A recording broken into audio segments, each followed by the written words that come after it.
Good afternoon, everybody. This is Debbie Q, and you're listening to The Right Show. Yes, I said Q because... Oh, come on. Come on, little worky. Go ahead, go get him. Go get him, partner. Yes, I said Q because I finally separated everything. I know what I was meant to do. It took me a while. I mean, I thought of Debbie Sue the one day because Debbie Sue is my name. I gotta get this out, folks. So from now on, if you just like crime, just get on, start with the crime, tell the story. That's how The Right Show is going to be from now on. No, none of my little anecdotes, which I will still do in this story because I just have to. There's one that really fits in with it. I'm getting together a new podcast because I always had podcast is going to be called Smack Podcast, and it's going to be about all my smack. And I always had like a blog, and I don't have time for. I have time for this podcast. My poor website is, I haven't even updated YouTube. I haven't updated. I'm terrible. People give out stickers all the time. I don't even have stickers. I'm just, I can get this podcast out right now, and that's my limit at this present time. I'm hoping that I can grow and do all the things that you're really supposed to do. But I will have two podcasts. One will be The Right Show, strictly true crime and strange and unusual deaths. And the other will be Smack Podcast. And it'll be like in the same, I don't know, I guess I can't put it in the true crime genre, but you'll know it's me because on Instagram, which is where I'm most at, I'm going to, I'll promote it and stuff. But this way I can get out what I want to get out. I really feel the need right now to talk. I'm putting out whatever the cost is to do it. I really don't, I'm not, I love all the things like the buy my coffees and Patreon and all, and I really at some point would love to do Patreon because I would like the listeners that are into me, I would love to do extra things for them. At this moment in time, we're just going to have two separate Smack Podcasts, The Right Show, and it'll be perfect and we'll be one big happy family. Oh, my dog's scratching. Hey, you good boy. Hey, you good boy. Yeah, good boy. If my dog's not with me, he gets crazy. So that's the way it's going to be, and I think that'll work out great. And tonight will be the last night that on The Right Show I might say, because if it's from Philadelphia and I'm talking about Philadelphia, I might say like a stray thing, but it's really just going to be true crime or smack. And I really think that'll work well for several reasons. So here we go. Today's episode is going to be about Gary Heidnik. Now, strange and unusual deaths. Now, he died. He was the last person to be put to death by lethal injection in Pennsylvania. I actually thought he was in the electric chair. I don't know the last person electrocuted in Pennsylvania. Pennsylvania is not a big death state or death row state, but there was 3 people in the 90s put to death. I think lethal injection, all of them. One of them I did the podcast about Leon Moser, who killed his kids, and then Gary was the last one in 1999. I hope I do this justice because I really do like the movie Silence of the Lambs, and one of my all-time favorite scenes is when that Buffalo Bill guy, Ted Levin is the actor's name, when he does that dance. It's artistically, aesthetically pleasing.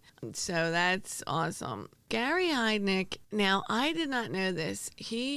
Back then, when I was growing up and I was going out with this guy, we lived right down the street from 10th and Fisher, which I was so confused as a kid about. Now, to me, Philadelphia had neighborhoods. I grew up in Morrell Park, which was in the northeast section of Philadelphia, the far northeast section. I mean, we were like right on the border of Salem, which is Bucks County. But we were in Philadelphia, you know. We were like literally the last of the Philadelphians there. But I didn't realize when I lived at 10th and Fisher, it's a section at 10th and Fisher. They still consider Olney. I'm pretty sure because Olney starts bleeding into Logan. But I did not ever realize that Olney was in North Philly. Duh. I always thought Olney was like its own separate thing. I don't know. I don't know why I thought that, because I worked when I was younger. When I was only 18 years old, I worked at Einstein Hospital it was at Broad and Olney. It still is there. I worked as a Kelly Girl representative, and so I didn't truly work at Einstein, but I worked at Einstein. That's where there's a Frankfurt Slashers one that I did. And I had an incident with a state trooper that I still don't know who it was. Somebody on YouTube was thinking maybe that guy was a Frankfurt Slasher, and I don't know. I mean, it could have been, and oh boy, it still creeps me out. But back then, I lived at 10th and Fisher with this guy. Now, little did I know, at 3520 North Marshall Street, which was not far. Now, we used to go to this place called Hunting Park at night. And when I think about this, it really freaks me out. It spooks me out. It's just bizarre. I'm going to call him Tom. Me and Tom went to Hunting Park. And he was older than me by like 8 years. And we went to Hunting Park. And we would get like ice cream, or I don't know. They had a lot of stores at the time. I mean, this was the 80s.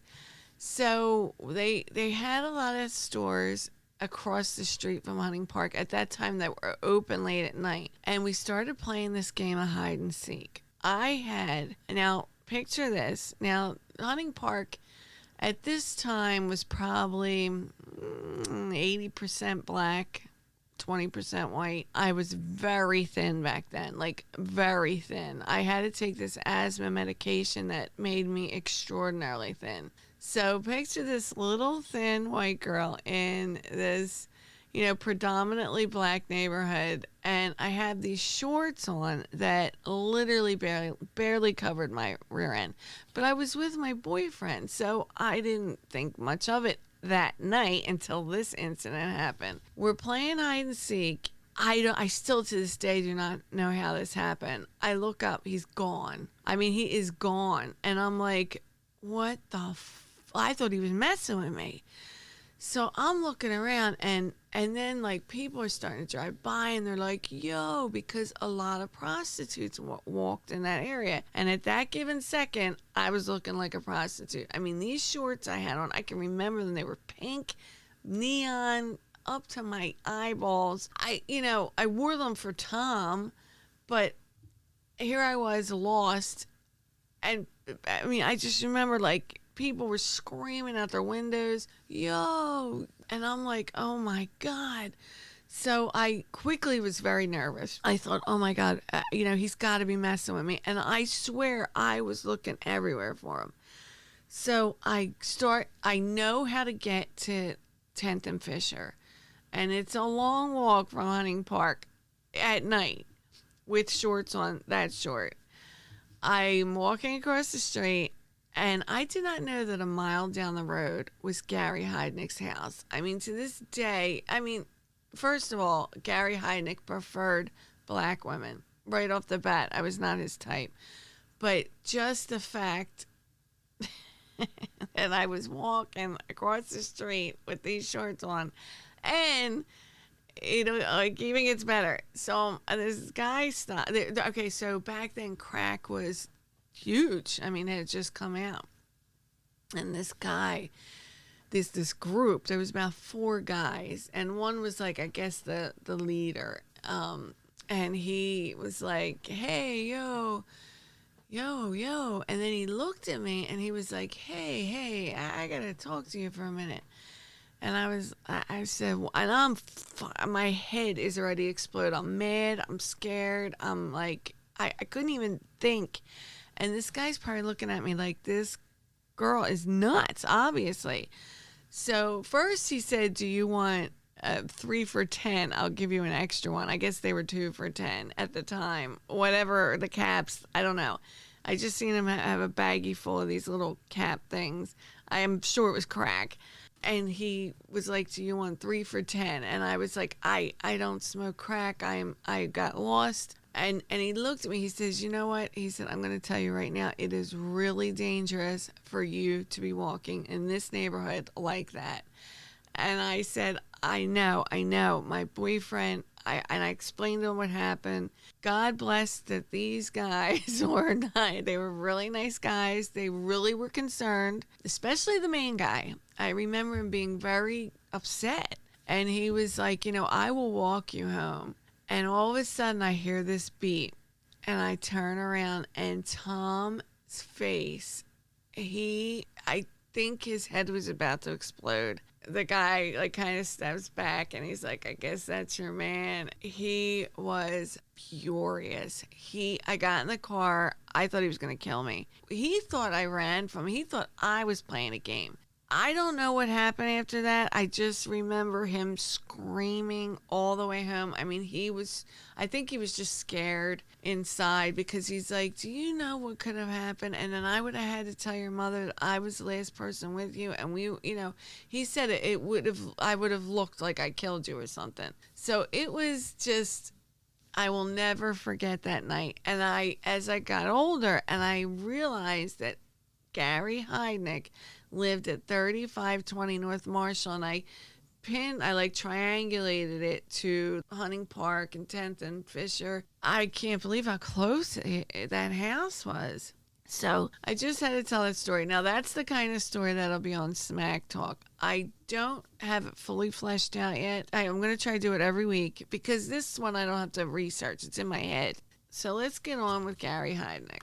Now, the story's a little difficult because he really did oh my God, this guy, as I said, he was one of the 6 people to be, the guy that wrote Silence of the Lambs had 6 people that influenced him, the character of Buffalo Bill, and Gary Heidnik was one of them. I think the other guy was the one that, Ed Heim, he was the one that like cut off people's skins and made lampshades and stuff. Gary Michael Heidnik was born November 22nd, 1943 in East Lake, Ohio. It's a suburb outside of Cleveland. He was born to Michael and Ellen Heidnik. He had a younger brother, Terry. He said he did not have a great childhood. Now his brother Terry claims that Gary was like okay guy up until he fell out of a tree and hit his head. And this is what made me, I don't know, when I heard it, it just made me, I don't know, it's just, they would call him football head. And I could just picture this guy with this football as a head.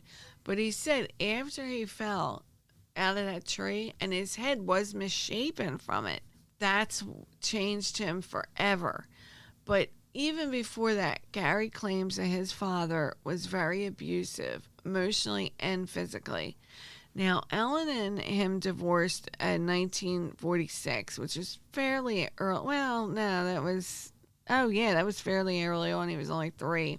And Ellen she became an alcoholic, pretty bad alcoholic. And his father was abusive, and he would do like some strange stuff. Like if Gary wet the bed, he would hang the bed sheets or whatever he wet out the window to show all the neighbors, like I guess to humiliate him and show the neighbors he wet the bed. Also, he would sometimes dangle Gary out the window, and if he did something that he did not like, he would put like a bullseye on their pants so that people would kick them when they went to school, which, that's just awful. I think Michael Heidnik had refuted this later on, but who knows, Terry said they were pretty emotionally abused as kids, his brother. Now, he said Gary was okay until he fell out of that tree. And then he said it before, like he was like real into animals, and he would, let me just trigger warnings. All this whole story has such graphic depictions of rape and cruelty in general. It's pretty severe. So be forewarned, if this triggers you in any way, please don't listen, because this part made me ill. That he was really good to animals and he would like feed them, and they had a lot of wildlife outside their house, and he would go out and he just loved animals until he fell out of that tree, and he said it really changed him. Then he started abusing the animals. He would like beat them, hang them from trees, smother them. He would, and when someone's torturing animals as a child, what's going to happen? They turn into, I don't know. I would like to go actually and look at the statistics. I don't know what percentage become serial killers, or there really isn't a lot of serial killers out there, but who go to kill when I would like to see the ratio of kids that torture animals to ones that kill as adults, kill in general, even if it's just one or two, not serial killer like. I'd like to see that correlation. So he did not like school. He became very abrasive. He fought with everybody. He fought with his brother. He fought with kids at school. And Terry always said they had a pretty good relationship up until this time. So he dropped out of school and he went into the military. During this time, he was about 17 years old, and he served in the Army for a little over a year. They graded him as outstanding. They said he was a really good soldier. He had no problems following any of the training. He was good. The problem was, I guess they had sent him for medic training. He didn't stay there long. He did get his GED while he was in there. But he started complaining of headaches, dizziness, and blurred vision and nausea. And I'm wondering if that stemmed from that head injury. I don't know. When he went into the hospital, they said he had gastrointestinal problems, but they diagnosed him with mental illness that was so severe that not only was he honorably discharged, but they had given him 100% disability from the Army. People that get 100% disability, that means that they did not think he could work. He was that mentally impaired. You're given that disability check, and 100% means there's something wrong with you. I mean, whether you're being diagnosed physically or mentally, and they were saying he was mentally incompetent for life in general. He started school at the University of Pennsylvania. He dropped out after one semester. He did work at the VA for a little while, but they said he was rude, and he did not have a good attendance record. They let him go. He did attempt suicide during this time. He was in and out. It was roughly from 1962 till, I guess, when he started kidnapping those girls. They said he was in and out of psychiatric hospitals constantly, always trying to attempt suicide in a variety of ways. And in 1970, his mother, Ellen, who had really turned into a very severe alcoholic, she committed suicide by drinking mercuric chloride, which is the chemical compound of mercury and chlorine. It was once used as a treatment for syphilis, but it was no longer used because of the toxicity. Can you imagine poisoning your own self? I mean, I cannot imagine. It says mercuric chloride is extremely toxic. This is from Wikipedia, directly from Wikipedia. Both acutely and as a cumulative poison. Its toxicity is due not just to the mercury content, but also to its corrosive properties, which can cause serious internal damage, including ulcers to the stomach, mouth, throat, and corrosive damage to the intestines. Mercuric chloride tends to accumulate in the kidneys, also causing corrosive damage. Mercuric chloride, like all inorganic mercury salts, does not cross the blood-brain barrier as readily as organic mercury. So the side effects are burning sensations in the mouth and throat, stomach pain, abdominal discomfort, vomiting of blood, corrosive bronchitis, severe irritation to the GI tract, and kidney failure. Chronic exposure can lead to mercury poisoning. Poisoning yourself is pretty bad. I mean, it's almost the equivalent of drinking antifreeze. During this time, Gary wanted to meet a wife. He always wanted to have a child. Gary's mind, having children is manly. You're seen as kind of a power thing. He's in and out of hospitals. He's obviously a depressed guy. He was lost until he went to California and he heard the voice of God talking to him to start a church. He went to Philadelphia and he filed for a church which he called the United Church of the Ministers of God. And this would be what was on, like, if you look at old pictures of 3520 North Marshall, you can see that the actual plaque, the United Church of the Ministers of God, it's there prominently with like a whole bunch of trash. And there's several pictures. I actually want to go down at some point and take pictures of 3520, how it looks now, because they got rid of his house completely. They tore that down. But the house next door is still there.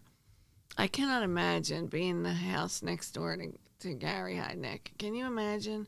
Oof, boy. He decides that he wants to start this club, and he would always prey on women that were mentally vulnerable. Also, this is really interesting. He started with his money for the church. He started an account with Merrill Lynch, and actually the representative from Merrill Lynch would come to Gary's trial many years later because his lawyer, Charles Peruto, was trying to say that Gary was a nut and he shouldn't be accountable for his actions. I guess trying to get an insanity defense. And the reason that it did not go through is because during this time, after he went to California and realized that he was going to make this wonderful church with followers and get babies from women, etc., he had $1,500 that he started with from around 1975 to when he got caught in the late 80s, about 87. He had amassed $550,000. The guy at Merrill Lynch said Gary was shrewd. He was no idiot, and he knew exactly what he was doing. So yes, he might have been crazy. Yes, he might have had many problems. He said that in the army they gave him LSD. He, as a typical psychopath, he would blame everything on everybody else and what they did to him. That was one of his complaints. Besides his father abusing him, they gave him LSD in the army without his knowledge, which they said did happen, but they couldn't corroborate that. But the guy from Merrill Lynch said, I have been working with Gary all these years, and he made $1,500 turn into $550,000. So he said, so he is no dummy. That I thought was fascinating. Now he maintained the money was to the church. Gary maintained total control over it, just as he would. That's what he wanted, total control. He rented his house out, the second floor, to a couple named Linda and Robert Rogers. Now, Robert said that he just noticed that Gary would always bring home black women, but they really didn't seem. He said it would shock him because he would always see him reading Aryan type racist literature, and also he made predictions kind of like Charles Manson about the race war that was coming and would sweep the nation. And Robert was like, this is so weird, because Gary was living with this girl named Dorothy at the time who was black, and she had an intellectual disability. So they tried to get Dorothy away, but I don't know, I guess he had her under his control. But one night, Gary had gotten ticked because he got into an argument with Linda, the wife. He shut off all the utilities. When Robert found out, he went into the basement to turn the power back on. he started to climb in through a window to the basement because the basement was locked. So obviously Gary had turned off whatever and he had locked the basement. He goes into the window and he's face to face with Gary. Gary has a rifle and a pistol, and he told him that he was going to shoot him and tell the police that he caught him trying to burglarize the house. He fired the bullet. It went to Robert's cheekbone, but it grazed it. It did not go all the way through. Robert managed to get the gun out of Gary's hand, and he did report the incident, but he never went to court for it, this guy Robert, which some might think is strange, but I'm telling you, there's so many times that, and I don't know, especially in the more violent sections, I guess you would call them, or the seedier sections of Philadelphia, I noticed like that would happen a lot. Like you would get in a really bad fight. I mean, I've seen people throw bottles at people's head and knock them out and put them into comas, and that person just wouldn't press charges. I don't know why. It was just like the rule of the streets, I guess, the code. I don't know. And that's what happened here. He shot it. He shot at Robert, but he did not. It just grazed his under eye. So Gary sold the house, and when the buyers came in, they said all that was around was garbage, pornography, and bullet casing. So they were less than thrilled.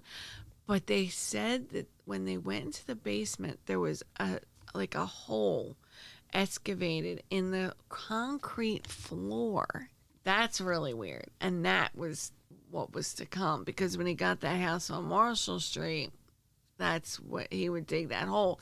And in Silence of the Lambs, if anyone's seen it, if they haven't, watch it, because he digs this hole and he puts a girl in there. But that is directly from what Gary Heidnik did.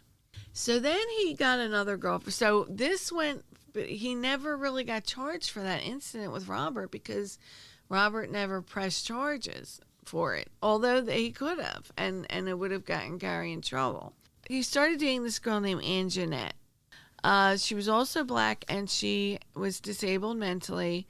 She could not read or write. Of course, this is what Gary wanted, because it was easy to control these women, I imagine. Except that Anjanette became pregnant. He would not let her see a doctor, and when she went to the doctor, she had only gained 5 pounds.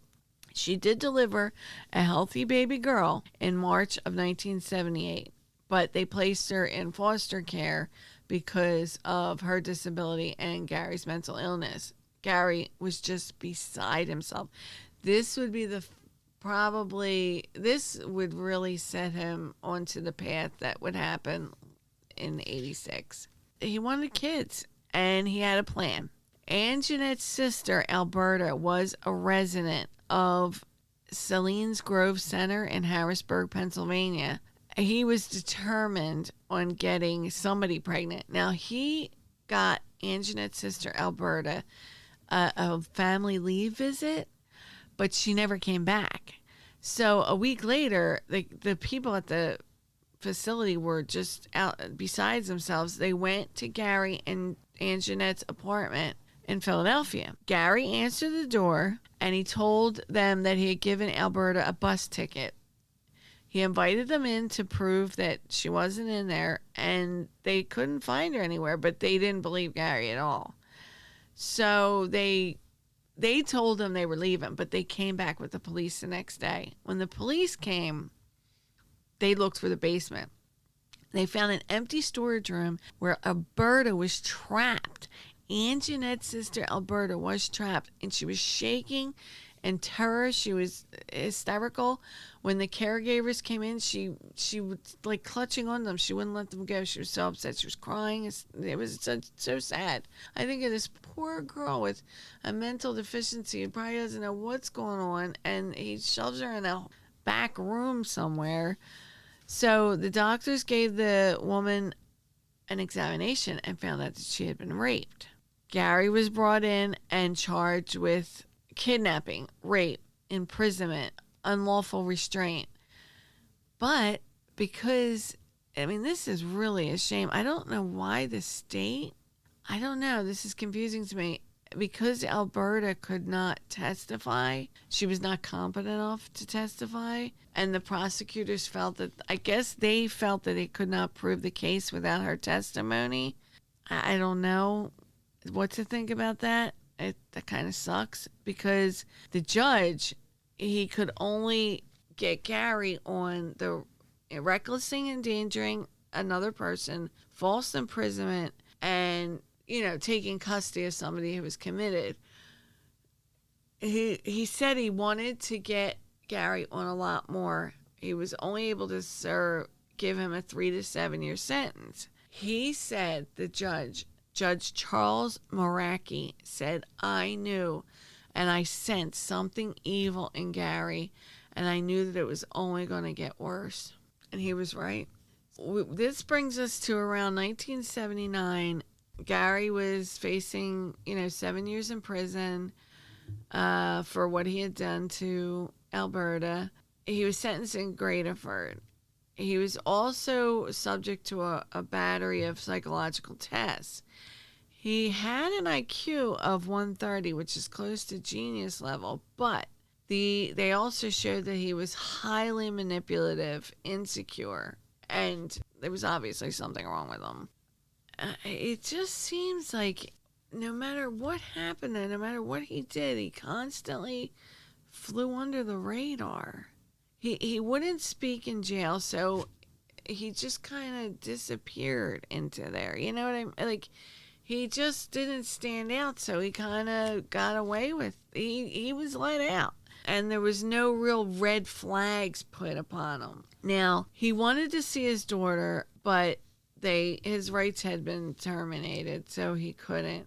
There was a doctor who, doctors were concerned. They said that Gary was nuts. At this point, there was doctors that knew, like, at one point he tried to commit suicide. He even tried to commit suicide by smashing a light bulb and eating it to, like, rip up his throat. And, he did serve 3 years for kidnapping or taking without consent Alberta. He went to the VA hospital in Coatesville, Pennsylvania, which is not too far from Philadelphia.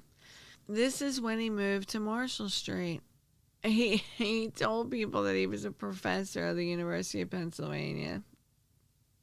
Now, with the money that was starting to roll in from the Merrill Lynch account, he bought a Cadillac, a Lincoln, and a Rolls Royce. He felt that women were impressed when he was rolling down the street in these cars. And he's probably not wrong. I mean, I know people go nuts right now when I'm not saying he's good looking by any means. The guy turns my stomach in every way. But if you were a not so intellectually there person standing on a corner, like either prostituting or hungry or, vulnerable in some way, and you saw a guy in a Rolls Royce who looked like Gary, who at the time kind of didn't look so, he didn't look like this enraged lunatic that he was. He easily manipulated women. Now, this is when, oh my God, this poor woman. He did view, first of all, Brother Bishop was one of his names. He viewed that as a big power trip. And he also viewed having children as a power trip. He decided he was going to bring back a woman from the Philippines, and her name was Betty. Now, Betty would marry him, and she said on paper when, like, she was getting her visa and flying to the United States to see her new husband, they met by being pen pals. She said he looked good. She said, but right away, it was an absolute nightmare. No more than a week had passed, and she caught him, Gary, having sex with 3 women, and he told her that's how marriage was in America. She better get used to it. She should consider herself lucky. When she would complain or be argumentative with him, he would force her to stand in a corner for hours on end. Now, he raped her. When he was having sex with other women, he would like laugh at her, and like he just was obviously insane. And then Betty found out she was pregnant. She knew, and she started talking to other women, other Filipino women in the area. They told her, "You got to get the heck out of here." So in January of 1986, Betty got her passport, got a bag, and said, "Gary, I'm going shopping." She went to a women's shelter. Then she got a protection order, but she was so afraid of him that although she went to the police and reported all like the everything that he had done, Betty never showed up. Like they did have a preliminary hearing for her, but she was probably too scared. I mean that's a shame. Or she just wanted to get out of the United States. She probably I guess she went back to the Philippines. But she did give birth to a son. She did not want Gary around him. This is what led up to the night of him meeting a person that would change his life in many ways as he would change hers. Josefina Rivera. Josefina Rivera was I think she was 25 at the time. Yes, 25. I've seen this a couple times too. It says in a couple of sources on November 26, 1986, sex worker Josephine Rivera was on a corner in Northeast Philadelphia, but she was on the corner of 3rd and Girard, and that is not Northeast Philadelphia. Josephine Rivera was on the corner of 3rd and Girard. Now, I would not consider this Northeast Philadelphia for anything. I just spoke with someone who said somebody that's not from Philadelphia and was looking at the map could say that it was Northeast Philly, but man, that doesn't seem like that. I consider that Northern Liberties. But whatever, I'm not going to argue that. She had gotten into a fight with her boyfriend, Vincent. She was pissed. She went back an hour after to apologize, and they started fighting again. She was furious. So she said, "Screw it, I'm going to go out." It was cold that night, very cold. Josefina was half black, half Puerto Rican, and I've seen many pictures of her. She does have a very exotic looking face. I admire her in so many ways because what she did was downright genius. I'm sincere in that. I'm not just freaking saying that. Now, this is what baffles me, and I don't know if this seems like pulling, I don't know. Cadillac Coupe de Ville pulls up, and he says, "Are you hustling?" And she said, "Yes." And she said she saw this big expensive watch on his wrist, and the caddy looked nice. So at first he looked all fancy. He said, "How much do you want?" And she named a figure, and he said, "Will you take 20?" So she said, okay. She got in the car, and she said at first he seemed pretty cute. You know, when she first seen him, she said, but then, like, when I got in the car, I seen, like, his shirt was kind of soiled, and he wasn't as cute as he looked outside. Now, this part drives me insane, and I don't know. I mean, I don't know. When you're a prostitute, I hate the fact that prostitution is illegal, and I hate the fact that it's so unsafe because it's been around forever. It's going to be around forever. You know, say there's an old guy or I don't know, say there's somebody that wants sex. They either can't get it or their marriage is whatever. There should be no reason that they should not be able to get it. I never seen what was so bad about a guy getting his, you know what sucked. I just don't, or whatever. I cannot see the harm in that. It should be legal. It should be safe. But this is the part that drives me nuts. So she goes with him to McDonald's. And I don't know, this would really have pissed me off. I guess I'm splitting hairs. But he gets a coffee and he drinks it in front of her and he doesn't offer her anything. I don't know. I mean, is that common? Is that... I wish I could talk to somebody who is a prostitute right now and ask them, like, what would you do if you got into a car and they said, let's stop at McDonald's, and he did not buy you anything and he proceeded to drink coffee in front of you on a cold night and not offer you anything? What would you do? It would piss me off. So now she never would really go home with anybody, but I think because she was pissed off at her boyfriend, I think because of everything that happened before, she just, on that night, I think that she was just like, whatever, and let her guard down. Because he said, let's go back to my house. She said, I never did that before. Or she would make it a point not to do it. But she did it that night. And when she went in there, she said the first thing she noticed was there was like pennies taped all over the kitchen. And then there was like some dollar bills also taped upstairs. Then they had sex. And then sometime when she was about to leave, he clamps he puts these metal clamps around her. He puts them around her ankles. He chains her. He brings her down to the basement and he rigs her up. Like it's all connected to the pipes and then to the ceiling. So she's not in a comfortable position. And then she notices in the middle of the floor a shallow pit. He puts her in there and she starts screaming. She is freaking out. I guess he had went upstairs for a few seconds and she ran to the window and started screaming out the window. Nobody came except Gary. So when he came down, he put like all these bricks. Oh my God, I would have had such claustrophobia. He put like bricks on her and he shoved her in that little hole in the floor, just like the one he had previously built. Oh, this one, it wasn't as big, so she was really tightly packed in there. And there she is. She's trapped. She's literally trapped. She was freaking out. She said, I right away, I was like, what the hell did I do that for? Now, she's in the basement, and he tells her of this plot that he has. I mean, he was like full blown, he was furious by this time because he had felt that any kid that he had was taken away from him, and he wanted to have he wanted 10 women to bear his little army of children. Of course, he raped Josefina day and night. He beat her. I mean, the first night when she had screamed, he had beat her so badly. I mean, she said the pain was unbelievable. She begged him to stop.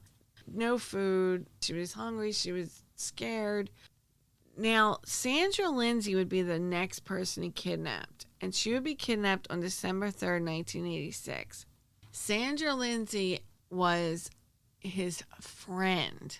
But what happened was, now, when she was first kidnapped, Josefina said it was weird because when she came in, I was like, wow, why? And she seemed like she didn't know what was going on.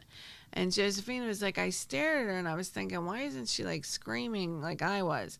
Well, then she realized she was mentally challenged. So he took Sandra because she had gotten pregnant from Gary.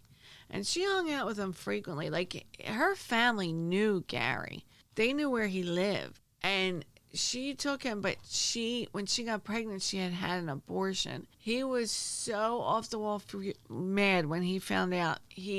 That's when he kidnapped her. And he brought her back to the little pit. So now he had 2 people. The next person that he would get would be Lisa Thomas, age 19, and he would get her 2 days before Christmas on 1986. He was on Lehigh Avenue. Wow, there's a lot of weird. Well, I mean, whatever. It says Lehigh Street. It's Lehigh Avenue. Anyway, she was walking up and down Lehigh Avenue. She had dropped out of high school when she was in 11th grade because she was pregnant. She later had a child, and her and her boyfriend were currently living with her mother. Heidnik drove up in his Cadillac and he said, do you want to see my Peter? She said, I'm no prostitute. He apologized and asked if she wanted a ride. No, I'm only going to my girlfriend's house. Where is that? Just around the corner. Why don't you come and get in? I'll take you there. I'm not going to hurt you. When she saw the car, she looked at the driver. She didn't think he looked too bad. He had apologized to her. He took her to her friend's house. Lisa went in, and when she glanced out the window, she said, look at that car. And when she got out, he said, let's get something to eat. Heidnik favored McDonald's and Roy Rogers. He took her to TGI Fridays, though. Wow, woohoo. He asked her if she wanted to go to Atlantic City. She said, I don't have anything to wear. We can fix that. He took out a $50 bill. It's for new clothes, he said when she looked suspicious. He was, he was schmoozing her, and he took her to North Marshall Street and gave her a wine cooler. He told her to make herself comfortable. He must have put something into the drink. Oh, because she had taken an allergy pill, so she was getting drowsy. She had found that Heidnik had undressed her. She was completely nude. He carried her upstairs, put her on a waterbed, and they had sex. She said, will you take me back to my girlfriend's house? He started strangling her when she asked this, and she said, quit choking me. She said, I saw a bunch of white plastic bags, and she said, are those body parts in those bags? And he said, no, you're going to kill me. You want to kill me. No, I'm not going to kill you. Trust me, I'm not going to kill you. I'm going to introduce you to my two friends. They're dead, aren't they? Thomas started freaking out. He moved the board and a half-nude woman climbed out. As Lisa watched in total amazement, the first woman was followed by another, also nude from the waist down. I'm Nicole, said the slimmer, lighter-colored one. I'm Sandy, the other one seemed a little dim. Heidnik stood by beaming, like a big happy host. Turning to Lisa, he said, kiss my behind, which she did. Who's the boss? You are. Suck my balls. Suck my Peter. And she did that too. Then he forced her to have intercourse with him, and they ate their sandwiches. Heidnik left Thomas alone with Rivera and Lindsay. What a freaking, oh my God. That is unbelievable. Now, he's grabbing women left and right, and he's just so pleased with himself. Now, in the meantime, this was crazy. During all of this going on, Sandra Lindsay's mom came to the house several times. She had told the cops several times that Sandra Lindsay was with Gary Heidnik. Now, when they went to the police station to complain, she spelled his last name wrong, so nothing ever came up. Like I've used now it's a little messed up. It used to be some UJS portal. If you plugged in any name, you could find any Philadelphian anyway. You could find out if they were in jail, what they were in jail for, or whenever they were in jail.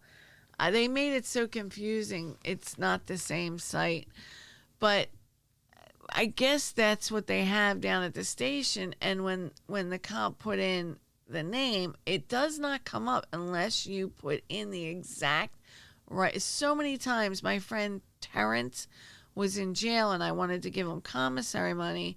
I was spelling it with an A or an E, and he spelled it the opposite way, and it was very hard to find him. Finally, I got his number, but the point is you really have to have that name down pat for it to come up, and that's why it wasn't coming up. So, but he knocked on the door one time.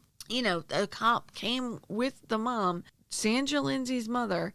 They went to Gary Heidnik's house, and he gave them some bogus letter that said, he had Sandra right, saying, I'm fine, I just took off for a little while. And that was good enough for them. So that's a shame, because Sandra Lindsay, I'll just say it right off the bat, she would ultimately be killed. So the next person that this person, Deborah Dudley, she was like a hellraiser. He got Deborah Dudley, and they said it really is a mystery where he got her. It's not as well known because, she would ultimately die too. She was a thorn in his side from the beginning.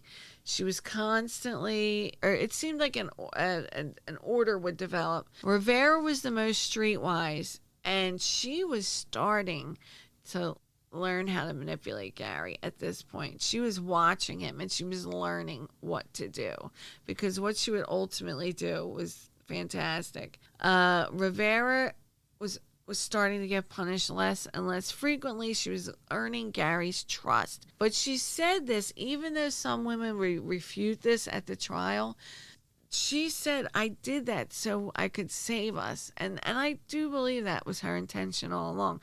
When you're in this kind of a nightmare, I do whatever you can to get out of it. So, but I think at the time they didn't realize.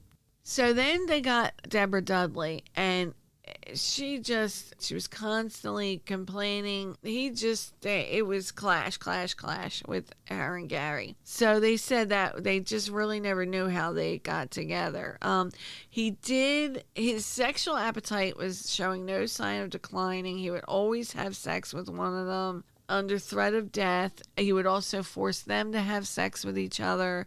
He did bring like a porta potty down for the ladies and tampons. He didn't let them bathe for a long, long time. He brought them baby wipes. One time, Lisa Thomas pulled out 2 wipes and instead of 1, and he beat her with a shovel because she pulled out 2 instead of 1. They would go upstairs to wash, then he would have sex with them. He also started feeding them dog food at this time. Eat it or take a beating. And they ate it, and dog food would become a regular part of their diet. Christmas Day, he brought a takeout menu from a Chinese restaurant, and he let them pick their meals.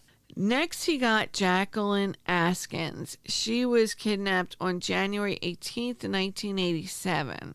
She had been working on the streets. Heidnik had been driving a blue Dodge van with that imitation, those old Dodge, that like the rape vans, that's what they call them. He drove that, he got her in, and once they had sex, he grabbed a plastic rod and hit her across her rear end. And she said that you're going to get more of that if you don't do what I tell you. And he shackled her with muffler clamps. Her ankles were so small she could barely fit through the devices, so he had to use a pair of handcuffs. He, for some reason at this time, thought Rivera and Lindsay were both pregnant. They were not pregnant, they were just getting sick.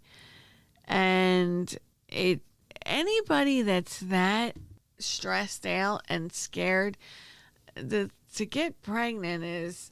I'm sure it happens because people who unfortunately horrifically are raped get pregnant, but I think in that, like they were raped, they were held for a couple months to be that strong. I mean, I cannot see a body getting pregnant under those conditions, but this goofball thought that they were getting pregnant. So he just thinks everything's fabulous. This is when things started to get weird. He was really starting to punish the girls. Heidnik thought that Sandra Lindsay was pregnant, but she wasn't. And she was refusing to eat because I think she must have got either an infection or she was really sick. So he takes her by the wrist. He dangles her like with the whatever clasp or handcuff he had, and he has her hanging there for so long that she developed a fever. Now that means that inside you're fighting an infection. She started throwing up. Josefina Rivera knew that this was not good because suddenly this is when Sarah Lindsay would slump over. She yelled at Heidnik to come down. Heidnik said she was kidding. But when he took her handcuff off, she fell to the floor. He still said she was kidding. And he handed a bowl of ice cream to each of the girls. When he came back, he seen that Lindsay had still not moved. She's dead. He looks up and said, oh, she must have choked on a piece of bread. Then he carries her upstairs, and they could hear a power saw. So the women are all looking at each other, scared to death. It is then when one of the dogs, named Bear, came dragging down a long white bone with chunks of red meat clinging to it. Wow, this is terrible. Actually, the one part in the, it says, Heidnik disappeared with Lindsay's body.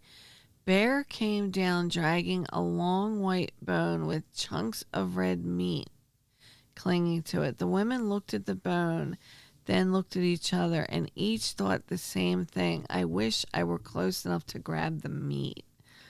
Oh man, that is just terrible. Investigators later were unable to find blood stains So he must have got rid of the tool that he used to carve up Lindsay. He bought a food processor and no blood stains or body parts were found in it, but they're convinced that that's what he used to grind up Lindsay's body. He mixed the processed meat with dog food and fed it to the girls. And he put the rest in the upstairs refrigerator. He could not grind the head, the hands, the feet, or the rib cage. He tried to destroy that by cooking. Now at this time, the smell in the neighborhood, on North Marshall Street, they said, now when he had killed Lindsay, the neighbors said the smell was so bad that when you would drive down the street, like there was like this cloud of just dark black. It was this greasy, death scent, and it was her. It makes me so nauseous to think about. His days were numbered, but he didn't know it yet. His plans for getting this baby factory together were very close to collapsing. After Lindsay's death, Heidnik became very paranoid. He convinced the women were plotting against him. So Deborah Dudley had found a piece of an iron pipe in the floor, and she said, let's get together, bang him over the head with this pipe, and then all attack him. Rivera, now this was kind of in the trial. I think some of the girls were arguing a little that they think Josefina, I think she was doing it because she wanted to get the heck out of there. She told him because she wanted to gain his trust. Because what if that didn't work? And she knew that if they hit him with that pipe and that did not work, she knew that they would be dead, all of them. He would kill them one by one or torture them even worse. So she told him what they were planning, and he did take it out on Deborah Dudley. He brought her upstairs and she came down. She was more quiet than she usually was. And they said, what did he do? And she said, Deborah Dudley said, he showed me Sandra's head in a pot. He showed me her ribs in a roasting pan and other parts of her body in the freezer. He told me if I didn't start listening, that was going to happen to me too. So now he introduced his new form of torture, electric shock.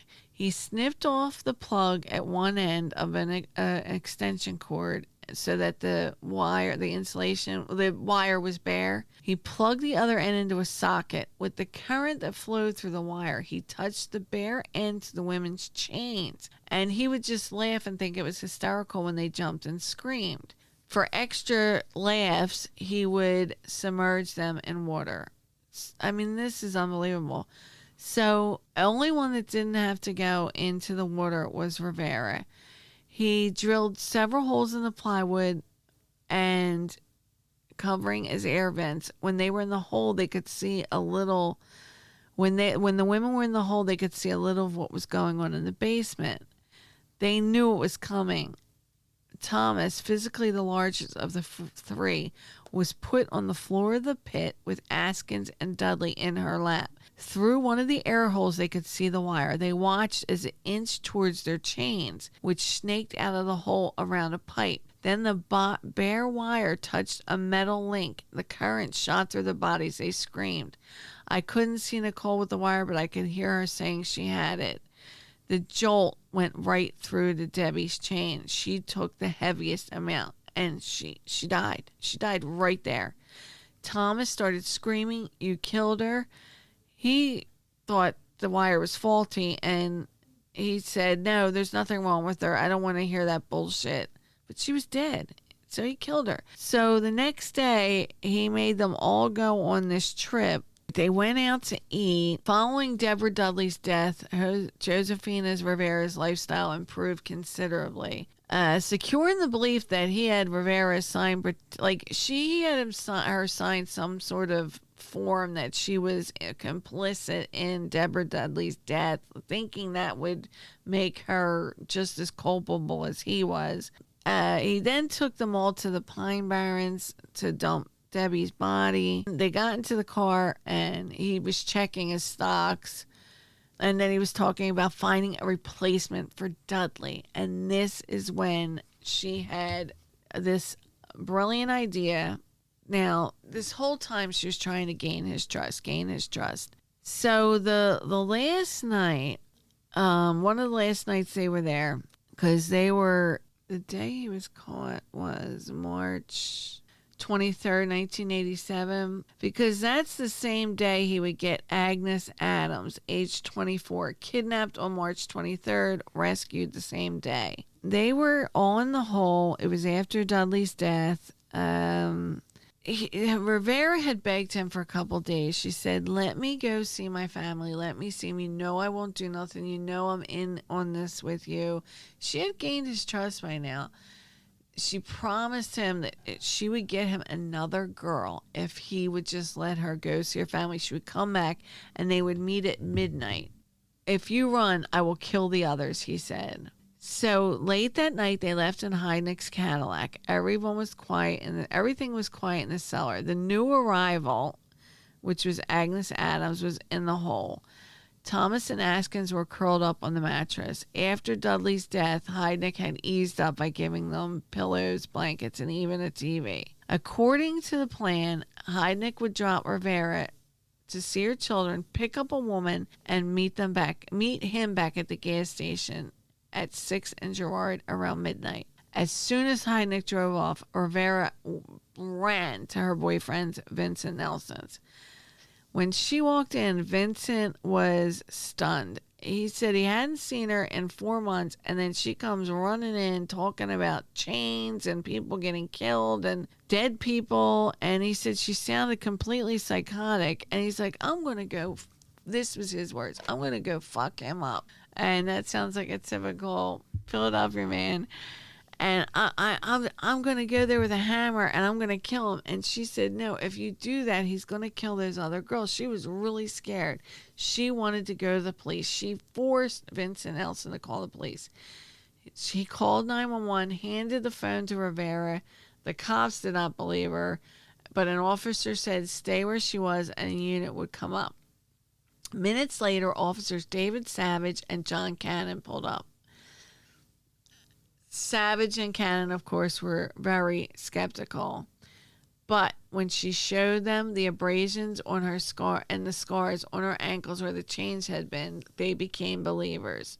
That night, just where Heidnik said they were going to meet at 12, they met up. Here comes the white Cadillac coming in. The cops get out, and Heidnik, of all things, gets out with his hands up and says, is this about my child support? That's how, Josefina really did. She tricked him because he had it so far in his head that she was one of his and, abiding by him that he never even thought that she was totally flipping the switch on him. Totally. Which is so awesome. But she was really worried about the girls. They said, no, you're wanted for kidnapping, rape, and homicide. So they went in and they said some of the people, that the cops that were in there that night just could not believe their eyes.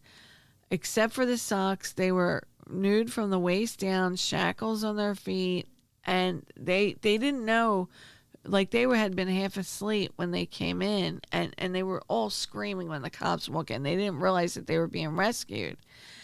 Then they started screaming like, oh my God, we're saved, we're saved, we're saved. Adams was still in shock. He took my $30, get my $30 back. Don't worry about it. He dug the handcuff key and tried to unlock the bindings on Adams' hands. They were all bruised and scarred, and they looked like prisoners of war. They were starving. Gary kept ice cream in the freezer. Can we eat that? I don't think you should eat ice cream yet, said the cop. Let the doctors check you over. But they did go up to the dining room, and when they walked in and saw in the pot, they said that in a metal roasting pan looked like someone's ribs. On the counter was a heavy-duty food processor, and right there with like a lot of like slimy looking fatty material. He opened the freezer and there was a human forearm. Even for the veteran savage, it was a little too much. He had to try to keep from vomiting. Now, I remember when this broke, March 26, 1987, it was insane. I mean, the it was just absolute insanity. There was just cars everywhere. It was crazy. I mean, they had caught a real life madman. Even the guy John Douglas, who was so brilliantly played. If anyone's seen Mindhunter on Netflix, John Douglas was the FBI guy who that was based on, the younger guy. And he said that one guy that really freaked him out, and he met them all. I mean, he met all the serial killers, was Gary Heidnik. He said there was just something about him that was so creepy. And I mean, he met all these serial killers, and he said Gary Heidnik was just one of the worst. So, the Philadelphia Inquirer, the Daily News, which is kind of, yes, our tabloid press. Young women found chained, human arm found in North Philadelphia refrigerator, horror on Marshall Street. And they just went nuts, but they were saved. I mean, it's a shame because Sarah Lindsay, who could have been saved, was murdered, and so was Deborah Dudley. So they, saved were Josefina Rivera, Lisa Thomas, Jacqueline Askins, and Agnes Adams. It's just awful, awful. That was the end of that, and they got them. They did go to, now, there was a lawyer who's pretty famous around here. I'm not sure about outside of Philadelphia. Charles Peruto Jr. He was the one who defended Gary Heidnik. He said he wanted to, he wanted to declare of course, every defense lawyer is trying to get the death penalty off the table, but it just didn't work. It was, even though the venue, they brought in people from Pittsburgh. Lynn Abraham, who would later be our DA, she was the judge, and she was very no nonsense. And she did bring in people from Pittsburgh. She did give him that, but she really wasn't putting up with much. And he did get the death penalty. I mean, like I said, the Silence of the Lambs was made out of that. They tore down that, they tore down the house. When Peruto was interviewing, one of the things they have is, I guess he was interviewing Gary to get his defense. And he said, "Tell me, Gary, what kind of seasoning did you use?" And Gary stared at Charles Peruto and said, "Man, you're crazy." It's pretty nuts. I mean, so there was the United Church and the Ministers of God. And that's why they had the guy from Merrill Lynch say he was not crazy. That guy he knew what he was doing.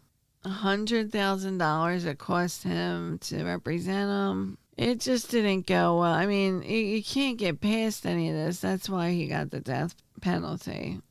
And he did. He was executed. Gary was executed for all these crimes. He was the last guy executed July 1999. He was the last man executed in the state of Pennsylvania by lethal injection. July 6th, July 3rd was when they signed the papers, and nobody refuted it. He never did, he just didn't even care about his appeals. He kept, it is weird. I think his daughter did try to, I believe his daughter did try to stop it at one point. Yeah. Heidnik, 55, had maintained his innocence but did not fight his execution, saying his death would end executions in the Commonwealth, which is pretty accurate in a weird way. But according to attorneys working for Heidnik's daughter, Maxine Davidson White of Philadelphia, I think I read somewhere that she did try to she wanted to see him or something.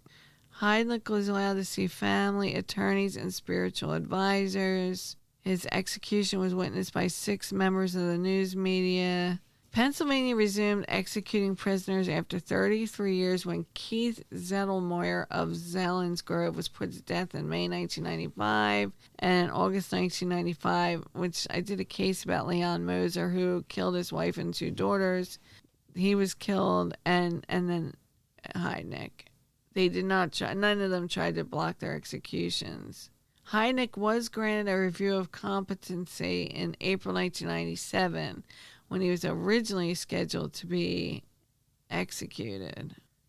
So I'm not sure. I can't really find anything. I thought I heard that his daughter, the daughter of a man, yeah. The appeals court said a lower court wrongly denied a request by ruling her father. One of those, his daughter tried to, I don't know. Yeah, the daughter of Gary Heidnik, convicted of killing 2 women, won him a stay of execution in 1997, despite his request to be put to death. The appeals court said a lower court wrongly denied her request by ruling her father was rational enough to act on his own. While there's no dispute as to Heidnik's considerable intelligence, there's no evidence and no finding that Heidnik can make a rational decision. I mean, it's wild. I wonder what that was about. But that was the story of Gary Heidnik. And yes, he was from Cleveland, but he moved here to start his little ministry, and he was completely psychotic. He was one of he's one of the more oft talked about serial killers. So that was a long one. That was a brutal one, and I think I know which one I'm going to do next, but I'm going to keep it to myself because I am working on the smack talk. So this is Debbie Q, and you're listening to The Right Shoe. And I will start back with all of my shout outs. I haven't done one in a while. I can't even think. I'm so tired. When I like people flip flop their. I can't even think of it. I'll get to everything. I promise. I'm sorry. I'm so tired. But everything, all the stuff that I haven't been doing lately, like the shout outs and stuff, I will get back to. I just wanted to get Gary Heidnik out of the way, talk about my Smack podcast, and then we're just going to move along. I just got to flesh out the Smack podcast a little bit. But that's why there'll be 2. And then you can either hear me blab or hear me talk about true crime.